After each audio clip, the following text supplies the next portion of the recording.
అందరికీ నమస్కారం. ఎపిసోడ్ 74 రివ్యూకి స్వాగతం.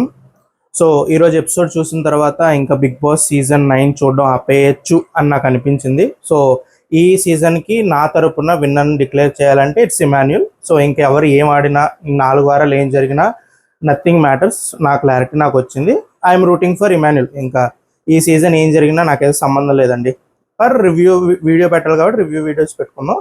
సో నా వరకు క్లియర్ విన్నర్ ఇమాన్యుల్. ఇంకా ఈరోజు ఏం జరిగిందో చూద్దాం. మీకు ముందే చెప్పా ఫ్యామిలీ వీక్లో ఏం జరిగినా దానివల్ల ఎవరు హట్ అవ్వద్దండి, మార్చుకోవద్దండి అని. కానీ నేను ఈరోజు వీడియో మాత్రం ఇట్స్ నాట్ ఫ్యామిలీ వీక్. ఇది ఖచ్చితంగా గేమే ఆడారు వాళ్ళు వచ్చి. నాకు నచ్చలేదండి అసలు ఈరోజు వచ్చిన దాంట్లో. రీతు వాళ్ళ ఫ్యామిలీ కళ్యాణ్ వాళ్ళ మదర్ వర్కే కళ్యాణ్ గురించి అన్నట్లు వాళ్ళ మదర్ వరకు వచ్చి నార్మల్గా వాళ్ళ సన్ లేదా వాళ్ళ అబ్బాయి ఎలా ఆడుతున్నారు ఏంటి అని ప్రాపర్గా మాట్లాడుకొని అందరితో నార్మల్గా ఇంటరాక్ట్ అయ్యి వెళ్ళిపోయారు. మిగతా ఇద్దరిది మాత్రం నాకు అసలు రీతు వాళ్ళ మదర్ది అండ్ బర్నీ గారు వాళ్ళ డాటర్ది నాకు అస్సలు నచ్చలే. అండ్ ఈరోజు నాకు తనూజ, దివ్య, కళ్యాణ్ ఈరోజు బ్యాగ్ సర్దుకొని ఇంటి నుంచి వెళ్ళిపోతే నేను ప్రశాంతంగా షో చూసుకుంటా అని అనిపించింది నాకైతే. అసలు ఫస్ట్ నుంచి వద్దాం. కళ్యాణ్ వాళ్ళ మదర్ వచ్చారు. నిన్నటి వరకు 15 నిమిషాలు ఉంటే ఆ 15 నిమిషాలు తీసేసుకొని రా, నాకు అనవసరం రా అని చెప్పేసి అన్నవాళ్ళు ఈరోజు మదర్ని చూసి అంత ఏడ్చాడు. ఆబ్వియస్గా ఏడుస్తారని తెలుసు. మదర్ అన్నప్పుడు అందరికీ సెంటిమెంట్ ఉంటుంది, బాండింగ్ ఉంటుంది. ఫ్యామిలీ అన్నప్పుడు ఆ బాండింగ్ ఉంటుంది. నిన్నటి వరకు 5 నిమిషాలు కూడా ఇచ్చేస్తానులే, 10 నిమిషాలు చాలు నాకు అని చెప్పేసి అన్నవాళ్ళు ఎంత ఏడ్చారో చూసాం. దీని గురించే మొత్తుకున్నాం. పవన్, ఇమాన్యుల్ అడిగి జాగ్రత్తగా కూర్చోబెట్టి కళ్యాణ్కి చెప్పిన విషయం కూడా ఇదే. టైం ఉంచుకుంటే ఆ ఎమోషన్స్ ఆ టైంకి అలా వస్తాయి ఖచ్చితంగా. నేను ఆ ఎమోషన్స్ నేను తప్పనట్లా. బాండింగ్ ఎంత కాదనుకున్నా కళ్యాణ్ అంటే వాళ్ళ పేరెంట్స్ ఆ సిచ్యువేషన్ నాకు మొత్తం ఇప్పుడు అర్థమైందండి. చిన్నప్పటి నుంచి కళ్యాణ్ దూరంగానే ఉంచారు. అసలు కళ్యాణ్ అనే ఒక కొడుకు ఉన్నారని కూడా ఈ మధ్య తెలిసిందంట వాళ్ళ ఊర్లో. సో అసలు ఆ డైనమిక్స్ ఎలా ఉన్నాయో మనకు అర్థమైపోతుంది.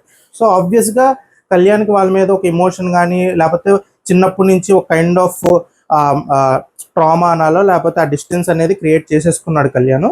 సో ఆబ్వియస్ తెలుస్తుంది. కానీ ఈరోజు కళ్యాణ్ వాళ్ళ మదర్తో మాట్లాడుతున్నప్పుడు ప్రైవేట్గా మాట్లాడతాను అని చెప్పినప్పుడు తనూజ అక్కడ కూర్చుని మాట్లాడారు చూడండి. ఆ సెగ్మెంట్ అస్సలు నాకెంత టెంపర్ లేచిపోయిందంటే, నిన్నటి వరకు ఎవరండి మొన్న నాగార్జున గారు బోట్ ఒకసారి మీకు ఎవరు సపోర్ట్ చేశారో కొంచెం బోట్ పెట్టండి అంటే నాకు ఇంట్లో ఎవరు సపోర్ట్ లేరండి. అసలు నాకు ఎవరు సపోర్ట్ లేరు. ఇంట్లో ఎవరున్నారు అసలు నా వైపు ఎవరు చూస్తారని చెప్పేసి అంత డ్రామా చేసి లాస్ట్కి ఎవరో ఒకరు పేరు తీసుకోవాలంటే కళ్యాణ్ పేరు తీసుకుని ఈరోజు ఏం చెప్తుంది ఆవిడ? అసలు ఇంట్లో నాకు ఎవరైనా ఉన్నారంటే నువ్వే సపోర్ట్ చేసావు, నువ్వే నాకు బాగాలేదన్నప్పుడు నువ్వే నాకు చూసుకున్నావు, నాకు చాలా సపోర్ట్ చేసావు ఇంట్లో, కాబట్టి మీ మదర్ వచ్చినప్పుడు నాకు ఇవ్వాలనిపించింది అని చెప్పే డైలాగు మొన్న హోస్ట్ నువ్వు పెట్టాల్సిందే అని చెప్పి ప్రెషర్ పెడితే కానీ రాని పేరు. అది కూడా కళ్యాణ్ అనేవాడు ముందు వచ్చి తనూజ వల్ల నా బోట్ సేల్ అవుతుందని ఫస్ట్ పెట్టేసిన తర్వాత, ఇంత జరిగిన తర్వాతే ఈరోజు తనూజ గారు వచ్చి చెప్పిన డైలాగులో చైర్ ఇచ్చిన దానికి ఇచ్చిన జస్టిఫికేషన్ నథింగ్ పర్సనల్. నాకైతే ఇక్కడ క్లియర్గా దివ్య ఏదైతే పాయింట్ చెప్పిందో అది పక్కా వ్యాలిడ్ అనిపిస్తుందండి. తనూజకి ఎక్కడ బెనిఫిట్ కనిపిస్తే అక్కడికి వెళ్ళి కూర్చుంటుంది తను. నాకు ఇప్పుడు బర్నీ గారితో బెనిఫిట్ అంటే ఇన్ ద సెన్స్ బర్నీ గారు గేమ్లో నాకు ముందుకు తీసుకెళ్తారంటే బర్నీ గారు నానైపోతారు. ఇప్పుడు నాకు బర్నీ గారు మాట్లాడుతున్నప్పుడు నాకు కంటెంట్ వస్తుంది. ఇప్పుడు దివ్య వచ్చి ఏమైనా ఇన్వాల్వ్ అయిందంటే వెంటనే దాన్ని పాయింట్అవుట్ చేసేసి అక్కడ కంటెంట్ క్రియేట్ చేసుకోవాలి. తనకి కోపం వస్తుందండి, నేను నీకు దూరంగా ఉండమంటే దూరంగా ఉంటాను. అంటే ఈ బాండింగ్కి ఏం లేదు. అంటే ఇప్పుడు బర్నీ గారితో తనకున్న ర్యాప్ అసలు నథింగ్ మ్యాటర్స్. దివ్యకు కోపం వస్తున్నట్టుంది, సో నేను మీకు దూరంగా ఉంటాను అని చెప్పేసి. సో ఇక్కడ ర్యాప్ ఏం లేదు, గొడవలు వద్దు అంతే. ప్లస్ కళ్యాణ్కి అసలు సపోర్టే లేదు. నా మూడో వారమో 4వ వారం తర్వాత నువ్వు వేరు నేను వేరు అని చెప్పేసి వెళ్ళిపోయిన వాళ్ళకి వాళ్ళ మదర్కి చీరలు పెట్టేసి అసలు బర్నీ గారు వాళ్ళ డాటర్ వెళ్ళిపోయిన తర్వాత తనుజ ఏడ్చిన ఏడుపు అసలు మాట్లాడదాం, అక్కడికి వద్దాం. నాకు చాలా ఇరిటేషన్ వచ్చిన సెగ్మెంట్ కూడా ఉన్నాయి కొన్ని. దివ్య వల్ల కూడా చాలా ఇరిటేషన్ వచ్చింది ఈరోజు. అండ్ కళ్యాణ్ డైలాగులు అండి, అమర ప్రేమికుల్లో మాట్లాడుతున్నాడండి ఈరోజు. ఆడు వన్ సైడ్ లవర్లో మాట్లాడుతున్నాడు. అసలు నీ గురించి ఎవరైనా మంచిగా ఆలోచించి లేకపోతే నువ్వు ఆనందంగా ఉంటే చాలు, నాకు ఆర్య 2లో అల్లు అర్జున్ డైలాగ్స్ లాగా తన హ్యాపీగా ఉంటే చాలు కదరా, మనం లవ్ చేసాం కదా, మీరు హ్యాపీగా ఉండడం కన్నా మాకేం కావాలి అన్నట్టు మాట్లాడుతున్నాడు. అది లవ్ అని నేను అనట్లేదు అండి. వాళ్ళ బాండింగ్ ఫ్రెండ్షిప్ ఏదైనా అవ్వచ్చు, దానికి ఆ పేరు పెట్టలేదు కాబట్టి నేను కూడా ఆ పేరు వాడట్లా. కానీ కళ్యాణ్ చెప్పిన డైలాగ్స్ ఏంటి అసలు ఈరోజు? ఆ గుచ్చి గుచ్చి అడగడం ఏంటి? ఎందుకు ఇచ్చా వై మీ అంట. వై మీ కాదు, సారీ వై మై మామ్ అంట. మాకు అర్థం కాదు అనుకుంటున్నాడా లేకపోతే ఏంటి? దానికి మళ్ళీ అసలు అంత పెద్ద చాటభారతం మళ్ళీ తనుజ గారు చెప్పిన తర్వాత వీడి ఇక్కడ వన్ సైడ్ లవర్ లాగా, దేవదాస్ లాగా, నువ్వు హ్యాపీగా ఉంటే చాలు, నువ్వు హ్యాపీగా ఉండాలని కోరుకునే ఆ లైన్లో నేను ఫస్ట్ ఉంటానంట. రేపొద్దున వెళ్ళిపోవచ్చు కదా తనుజ, నువ్వు టాప్ 5లో లేకపోతే చాలా హ్యాపీగా ఫీల్ అవుద్ది. యాజ్ ఎ కాంపిటీటర్ నువ్వు ఫస్ట్ వెళ్ళిపోతే తనుజ ఈజ్ వెరీ హ్యాపీ, నాకు కాంపిటీటర్ పోయాడు, పీడ వదిలిపోయింది, సో వెళ్ళిపో, ఇంటి నుంచి బయటికి వెళ్ళిపో. ఇమోషన్స్ లేవు, బాండింగ్ లేదు, గేమ్ మీద ఫోకస్ చేయాలి, మా పేరెంట్స్ వచ్చేస్తే నాకు గేమ్ మీద ఫోకస్ పోతుంది, ఇప్పుడు వాళ్ళు వచ్చేస్తే నేను డైవర్ట్ అయిపోతాను. ఎందుకు ఆ సోదంతా? అంత సోది చెప్పి లాస్ట్కి ఏం చెప్తున్నాడు? వెళ్ళిపోవచ్చండి, కళ్యాణ్ వెళ్ళిపోవచ్చు, ఇంక సర్దుకొని వెళ్ళిపోవచ్చు. తనూజ గారు ఉంచుతారు, కానీ తనూజ గారు కూడా I'm not rooting at all. అసలు వేరే డైమెన్షన్లోకి వెళ్ళిపోతుంది, ఇంక వదిలేయండి ఇంక అది. సో వాళ్ళిద్దరి మధ్య జరిగిన సెగ్మెంట్ అసలు నాకు ఏది నథింగ్ పర్సనల్ అని తను చెప్తుంది, కానీ అసలు అక్కడ ప్రైవసీ అని చెప్పేసి తను అన్నప్పుడు అందరు లేచి వెళ్ళిపోతున్నప్పుడు తనూజ గారు కూర్చుని, ఆవిడ ఒక్కతే కూర్చుని మధ్యలో కళ్యాణ్ అంటాడు, సరే వెళ్ళు పిలుస్తున్నారు కెప్టెన్గా వెళ్ళాలి అంటే, లేదు నేను ఎందుకు వెళ్తా, నేను ఇక్కడే కూర్చుంటా. అంత అంత ఏమంటారు, వాళ్ళ మీద హుకుమో లేకపోతే అజమాయిషీ చలాయించి అంత బాండింగ్ అంత అది పెట్టేసుకుని ఏం లేదు అసలు. కనపడ్డా అసలు ఎప్పుడైనా అవసరం ఉంటే ఇలాంటి టాస్క్లు వచ్చినప్పుడు, ఫ్యామిలీ వీక్లు వచ్చినప్పుడు, క్లోజప్స్ పడతాయి, ఎక్కువసేపు కనిపిస్తాం అన్నప్పుడు మాత్రం బాండ్స్ కావాలి మనకి. మిగతా టైంలో అవసరం లేదు. వాళ్ళు ఎవరు, నథింగ్ మ్యాటర్స్ ఇన్ హౌస్. వదిలేండి, ఇంకా అది అయిపోయింది, ఇంకా ఆ సెగ్మెంట్ అది. నాకు అసలు వాళ్ళిద్దరు ఇంకా నాన్ ఎగ్జిస్టెంట్, ఇంకా ఇంట్లో నాకు కళ్యాణ్ తనూజ నాన్ ఎగ్జిస్టెంట్, వాళ్ళ గురించి నేను పట్టించుకోవట్లేదు. నెక్స్ట్ రీతు వాళ్ళ మదర్ వచ్చారు. వాళ్ళ మదర్ చాలా క్లారిటీగా ఉన్నారు. వాళ్ళ మదర్ నాకు తెలిసి ఇమాన్యుల్ చెప్పి పంపించారు, ఇమాన్యుల్ ఇంట్లో రీతు ఎవరితోనూ ట్రాక్ నడపకూడదు, ఎలాంటి బాయ్ ఫ్రెండ్గా అలాంటి సోదు వద్దు మనకి, తను గేమ్ ఆడాలి, గేమ్ ఆడి లాస్ట్ వరకు వెళ్ళాలి, టాప్ 5లోకి వెళ్ళాలి, నువ్వు దగ్గరుండి చూసుకో చెప్పి పంపించారు. ఇక్కడికి వచ్చిన తర్వాత ట్రాక్ మొదలెట్టింది. దానికే వాళ్ళ మదర్ వచ్చి గరిటె పట్టుకుని నీకు పడాలి అని చెప్పేసి అన్నారు. వెళ్తూ కూడా బయట చాలా మంది వెయిట్ చేస్తున్నారని హింట్ ఇచ్చి వెళ్ళారు. అర్థమవుతుంది, మాకు అర్థమవుతుంది, మీ కమిట్మెంట్స్ అర్థమవుతుంది, కానీ గేమ్ వరకు రీతు కమిట్మెంట్ మాత్రం పవన్ అని నాకు ఇప్పుడు అర్థమవుతుంది.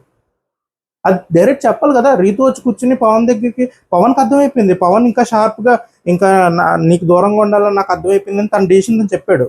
కానీ తర్వాత మళ్ళీ జుట్టు పట్టుకుని ఆడుకుంటున్నాడు అనుకోండి, మళ్ళీ అదో విషయం. వెళ్ళిపోవచ్చులేండి, అందరూ ఇంకా తట్టబుట్ట సొత్తుకుని వెళ్ళిపోవచ్చులేండి, అసలు మనం ఆలోచించాల్సిన అవసరం లేదు. కానీ రీతు వచ్చి ఏమంటుంది, నా గురించి చెప్పడానికి మా అమ్మకి సరిపోలేదు, నీ గురించి ఏం చెప్తుందిరా అని చెప్పేసి అంటుంది, కానీ మెయిన్ మ్యాటర్ చెప్పట్లేదు కదా. మా అమ్మకి మరీ చెప్పింది గేమ్ మీద ఫోకస్ చేయి, ఇంకేమి వద్దు, ఏమి వద్దు అంటే పవన్తో ఉన్న రిలేషన్షిప్ వద్దు, పవన్తో నువ్వు గేమ్ ఆడద్దు. చిలక్కి చెప్పినట్టు రూమ్లోకి తీసుకెళ్ళి తనూజ, ఇమాన్యుల్, రీతు మీ ముగ్గురు బాండ్ చాలా బాగుంది అని చెప్పి మీ ఫేస్ మీద చెప్పారు. ఆ విషయం మీరు పవన్కి చెప్పాలి. వద్దు, లాస్ట్ 3 వీక్స్ 4 వీక్స్ మనం ఎందుకు పాడు చేసుకోవాలి? ఉన్న గేమ్లో సపోర్ట్ ఎందుకు పాడు చేసుకోవాలి? అసలు టూ మచ్ అండి. అసలు ఫ్యామిలీ వీక్లో ఫ్యామిలీ వచ్చి గేమ్స్ ఆడతారని మాత్రం నేను ఎప్పుడు ఎక్స్పెక్ట్ చేయాలా. నాకు ఈరోజు ఎపిసోడ్ నాకు అసలు చిర్రెత్తుకు వచ్చేసింది. ఫ్యామిలీ అంటే అంత హ్యాపీ వైబ్ ఉండాలి, లేదు. మా పిల్లోడికి గెలవడానికి, మా పిల్ల గెలవడానికి మేము ఏదైనా చెప్తాం. వెళ్ళిన తర్వాత మళ్ళీ రీతు 10 సార్లు 15 సార్లు అడిగితే వాళ్ళ మదర్ వెళ్ళి మీ మదర్ వచ్చి రీతుతో చాలా ఆప్యాయంగా మాట్లాడారు కదా, నేను చాలా హ్యాపీగా ఫీల్ అయ్యాను అని చెప్పి అంతే అయిపోయింది, అక్కడితో అయిపోయింది, వెళ్ళిపోయారు. మధ్యలో మళ్ళీ డిమాండ్ పవన్ ముందు మాట్లాడుతున్నప్పుడు చూడండి భరణి గారు ఎంత ఆత్రంగా పరిగెట్టుకుంటూ వస్తున్నారని చెప్పి అక్కడ మాట్లాడుకున్నా మళ్ళీ భరణి గారి దగ్గరికి వెళ్ళిపోయారు. అంత ఇగ్నోర్ చేస్తున్నారు మీ మదర్ అన్నప్పుడు రీతు ఎలా ఉండాలి? రీత నుంచోవాలి కదా, చెప్పాలి కదా పవన్కి. లేదు, నో క్లారిటీ, మనకు క్లారిటీ ఇవ్వాల్సిన అవసరం లేదు. ఇంకొంత 3 వారాలు 4 వారాలు పవన్కి కూడా తెలుసులేండి, మన గేమ్ ఇంతే, మన గేమ్ ఇదే ఆడుకుందాం అనుకుంటున్నా. ఎలాగో బయటకు వెళ్ళిన తర్వాత నువ్వెవరో నేనెవరో క్లియర్. నిన్న దివ్య వాళ్ళ మదర్ ఏమన్నారో అదే జరగబోతుంది. సో ఈ 3 వారాలు 4 వారాలు వాళ్ళు చేసే నాటకాలు, యాక్టింగ్ మనం చూడాల్సిందే. ఈరోజుతో క్లారిటీ వచ్చేసింది. సో అదనమాట. సో పవన్ రీతు వాళ్ళ మదర్ వచ్చి క్లియర్గా గేమ్ ఇలా నువ్వు గేమే ఆడు, ఇది వద్దు చెప్పేసి వెళ్ళారు. బయట వెయిట్ చేస్తున్నారంట. సో అది కూడా పేర్లు కూడా చెప్పేసేవారు. కొంచెంసేపు ఉంచితే ఇంకా ఆంటీ గారిని ఎవరెవరు వెయిట్ చేస్తున్నారు, అసలు ఏ ప్రొఫైల్ వాళ్ళు వెయిట్ చేస్తున్నారు, అసలు ఎంత ఉందో తెలుసా ఫాలోయింగ్, అసలు ఏంటి అని చెప్పేసి మొత్తం చిట్టా అంతా మాట్లాడి వెళ్ళేవారు. వద్దులేండి అని చెప్పేసి పంపించారు బిగ్ బాస్, కొంచెం ఫాస్ట్గా వెళ్ళిపోండి అమ్మా అని చెప్పేసి వెళ్ళిపోయింది ఆ సెగ్మెంట్. నెక్స్ట్ బర్నీ గారు వాళ్ళ డాటర్ వచ్చారండి ఈరోజు. బర్నీ గారు వాళ్ళ డాటర్ అసలు పర్సనల్గా నేనేమనట్లేదండి, ఎవరిని పర్సనల్గా అనట్లా. ఈరోజు వాళ్ళు లోపలికి వచ్చి మాట్లాడిన మాటలు మాత్రమే అంటారు. అసలు నాకు I felt very bad for Divya. First అసలు లోపలికి వచ్చిన తర్వాత అందరినీ నార్మల్గా పలకరించి తనుజ దగ్గరికి వెళ్ళిపోయి అసలు నాన్న బర్నీ గారిది మీది బాండ్, అసలు మా నాన్న మీ బాండ్ అసలు వామ్మో, అసలు మీరిద్దరు అసలు సూపర్ ఆడేస్తున్నారు, అసలు మీ బాండింగ్ సూపర్ అసలు అని చెప్పేసి ఏదైతే మాట్లాడారో అసలు ఎక్కడ మొన్న ఎవరండి బర్నీ గారు ఏదో అన్నట్టున్నారు, దివ్య ఈ వారం నిన్ను చేస్తున్నా కానీ నాకు వేరే వాళ్ళ మీద కూడా పాయింట్స్ ఉన్నాయి, వేరే వాళ్ళు కూడా గట్టిగా చెప్పాలి. మొన్న మళ్ళీ నిన్న నైట్ దివ్యతో కూర్చొని ఏం మాట్లాడుతున్నారు, మీ ఇద్దరి మీద నాకు అలా ఉంది కాబట్టి మీ ఇద్దరికి చాలా గట్టిగా మాట్లాడదామని, మీ ఇద్దరితో గట్టిగా చెప్పేసి దూరం పెడదామని వచ్చాను అని చెప్పేసి కూడా అన్నారు. లేదు ఇవన్నీ వద్దు, ఫ్యామిలీ వచ్చి తనుజ తనుజ బర్నీ గారు బాండ్ సూపర్, తనుజ బర్నీ గారు బర్నీ గారు సుమన్ గారు బాండ్ సూపర్, అంతే. అసలు ఫర్ సపోజ్ హైపోథెటికల్ సిచ్యువేషన్ తీసుకుందాం అండి, దివ్యాకి టాప్ ఓట్స్ పడుతున్నాయి, తనూజాకి అసలు ఓట్సే పడట్లా. ఇదే సిచ్యువేషన్ ఇంట్లో జరిగేదని ఎంతమందికి నమ్మకం ఉంది? నాకైతే అసలు నమ్మకం లేదు, ఇలా జరగదు. తనూజాకి పడే ఓటింగ్ తనూజాకి పడకుండా ఉంటే ఈ రోజు జరిగిన కళ్యాణ్ విషయం కానీ, ఈ రోజు జరిగిన బర్నీ గారి విషయం కానీ ఇంట్లో అసలు జరగదు. రాసి పెట్టుకోండి. అసలు only because of vote bank వచ్చి మొత్తం ఫ్యామిలీలు వాళ్ళ కంటెస్టెంట్ల కోసం వాళ్ళు కూడా వచ్చి ఆడేస్తున్నారు. దివ్యాది నాకు అస్సలు నచ్చిన పాయింట్ ఏంటంటే, అసలు నిన్న నైట్ జరిగిందంటే డ్రామా, బర్నీ గారు ఎవరి కాళ్ళు నొక్కితే మీకు ఎందుకండి? ఆయన రిబ్కేజ్, ఆయన చేతులు, ఆయన ఇష్టం, ఆయన చేయి పోతే పోతుంది, ఊడిపోతే ఊడిపోద్దు, మీకేంటి? ఆయన ఆల్రెడీ 4-5 సార్లు చెప్పారు ఎందుకు అలా కమాండింగ్గా మాట్లాడడం మీ హక్కు, లేకపోతే కమాండింగ్గా మాట్లాడితేనే ప్రేమ ఉంది అని చెప్పి మీరు అనుకుంటే సరిపోదు. ఎవరితో అయితే మాట్లాడుతున్నారో వాళ్ళు కూడా అనుకోవాలి. వాళ్ళు అలా అనుకోవట్లా. వాళ్ళ కూతురు చెప్తుంది, కమాండింగ్గా మాట్లాడే వాళ్ళతో కొంచెం గట్టిగా మాట్లాడినా చాలా జాగ్రత్తగా ఉందని చెప్పేసి మీ పేరు ఎత్తకుండా మీ గురించి చెప్పి వెళ్ళింది. అదన్నీ వద్దు, ఆయన గురించి ఆయన చూసుకుంటారు. ఆయన చిన్నపిల్లడా? అసలు నాకు దివ్యకి బర్నీ గారి మీద బాండింగ్ ఉంది, ఓకే, నాకు అర్థమైంది, బాండింగ్ అంటున్నారు, ఓకే. కానీ ఇన్నిసార్లు ఆయన పదే వచ్చి బర్నీ గారి నోట్తో నాకు దూరంగా ఉండని చెప్పేసి అంత హింట్లు ఇచ్చిన తర్వాత కూడా ఇలా చేయడం అనేది ఇట్స్ ప్యూర్లీ సెల్ఫ్ రెస్పెక్ట్ని పక్కన పెట్టి గేమ్ ఆడడం అండి. Divya lost her self respect today because Barney గారి డాటర్ వచ్చేసిన ఆ సీన్ మొత్తం. అండ్ తర్వాత తనుజాతో ఆ ఇష్యూ జరిగిన తర్వాత బర్నీ గారు మొహం మీద అన్నారు, సో నువ్వు తనుజ ఇప్పుడు నా హ్యాండ్కి క్రీమ్ రాసింది, దానికి నువ్వు హట్ అవుతున్నావా, నువ్వు అలాంటి విషయాలకు హట్ అవ్వ అని చెప్పేసి నేను తనుజ దగ్గర అన్నా అని చెప్పేసి ఏదో క్వశ్చన్ అడిగారో ఆ క్వశ్చన్కి దివ్య దగ్గర ఆన్సర్ లేదు. ఇగ్నోర్ చేసింది ఆ క్వశ్చన్ అక్కడి నుంచి తప్ప. ఎందుకంటే దివ్య ఒక పాయింట్ తర్వాత దివ్య పాయింట్ వ్యాలిడ్, నాకు అర్థమవుతుంది. అంటే అవసరం ఉన్నప్పుడే తనుజ వస్తుంది, అవసరం ఉన్నప్పుడే మీరు ఆ నాన్న, అవసరం లేనప్పుడు మీరు నాన్న కాదు అనే పాయింట్ దివ్య ఏదైతే చెప్పిందో నేను ఒప్పుకుంటాను. నేను కూడా అది 100% నేను యాక్సెప్ట్ చేస్తున్న పాయింట్. కానీ బర్నీ గారి సైడ్ నుంచి కూడా మీరు ఆలోచించాలి. బర్నీ గారి సైడ్ నుంచి మీ మీద ఏమైనా ప్రేమ ఒలిగించేస్తున్నారా? లేదు. ఈజ్ ఆల్సో 50-50 కాదు, ఆల్మోస్ట్ 80-20 ఉన్నారు. ఆయన 80% తనుజ వైపే ఉన్నారు. లేకపోతే ఫస్ట్ మిమ్మల్ని నామినేట్ చేయాల్సినంత అవసరమే ఉంది. అసలు వాళ్ళ డాటర్ వచ్చి మాట్లాడినట్టు అసలు దెబ్బ తగిలినప్పటి నుంచి అంతా మీరే చూసుకున్నారు, అంతా మీరే చేశారు. తను ఇంత కేరింగ్ తీసుకున్న మనిషిని బయట నుంచి వచ్చిన వెంటనే ఫస్ట్ నామినేషన్ ఇద్దరు ముగ్గురు ఉన్నప్పుడు ముగ్గురులో ఫస్ట్ పేరు మీదే ఎందుకు తీసుకోవాల్సి వచ్చింది? మీరు అది అర్థం చేసుకోకపోతే మీరు ఆబ్వియస్లీ ఈ వీక్ వెళ్ళిపోతారు అనుకోండి, ఈ వీక్ వెళ్ళిపోండి, ఇంకా అనవసరం. మీకు ఏం వాళ్ళు ఉరికేది ఏం లేదండి. దివ్య గారికి అయితే మీది అయిపోయింది. మీరు స్టార్టింగ్లో చాలా స్ట్రాంగ్గా కనిపించారు, మీరు ఇప్పుడు కూడా చాలా స్ట్రాంగే. మీ అనాలిసిస్ కానీ మీరు మనుషుల గురించి మీరు క్లారిటీగా మాట్లాడే మీ క్లారిటీ ఆఫ్ థాట్ చాలా బాగుంటుంది అనాలిసిస్ చేసినప్పుడు.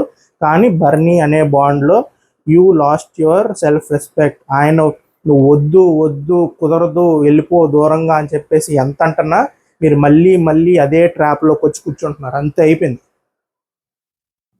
డన్ అండి ఇంకా. సో దివ్య గారి ఈ వీక్ వెళ్ళిపోవడం ఆవిడకే మంచిది.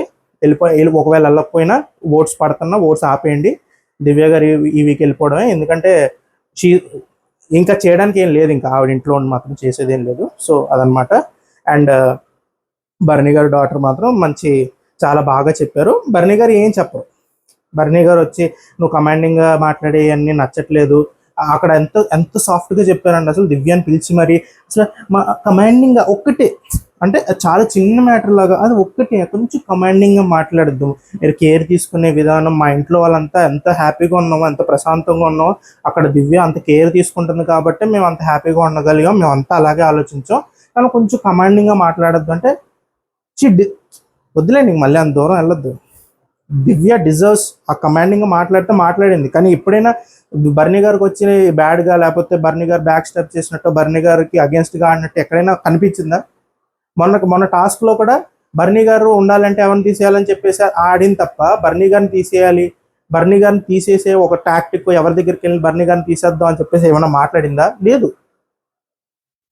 కానీ బర్నీ గారు మాత్రం బయటకు వచ్చి తనుజ కెప్టెన్ అయితే చూడాలని ఉంది, ఏదో ఈయన 10 సార్లు కెప్టెన్ అయినట్టు. కానీ ఇంకా అయిపోయింది, ఇంకా దివ్య వెళ్ళిపోవచ్చు, ఇంకా తనుజ ఉంటుంది లాస్ట్ వరకు, నాన్ ఎగ్జిస్టెంట్. నాకైతే అనవసరం, ఇంకా అమ్మాయి ఏం గేమ్ ఆడినా ఐ డోంట్ రూట్ అండి, ఇంకా అయిపోయింది. అంటే నా లెవెల్ ఇంకా దాటేసింది. సో ఓకే, ఇంక కళ్యాణ్ కూడా ఈజ్ నాన్ ఎగ్జిస్టెంట్. కళ్యాణ్ కూడా పక్కన పెట్టేస్తున్నా.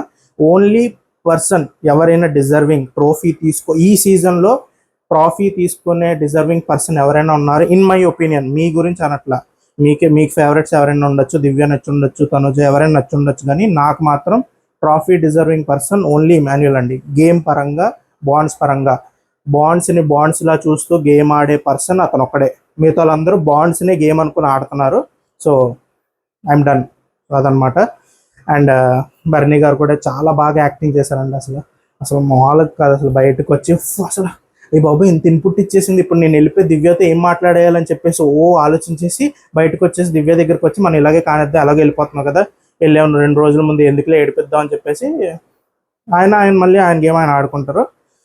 మా తనుజ గారు అంతే బయటకు వచ్చి ఆవిడ అది ఏడుపది కదా, అది ఆనంద బాష్పంలో అనిపించింది నాకైతే తనుజ ఏడుపు.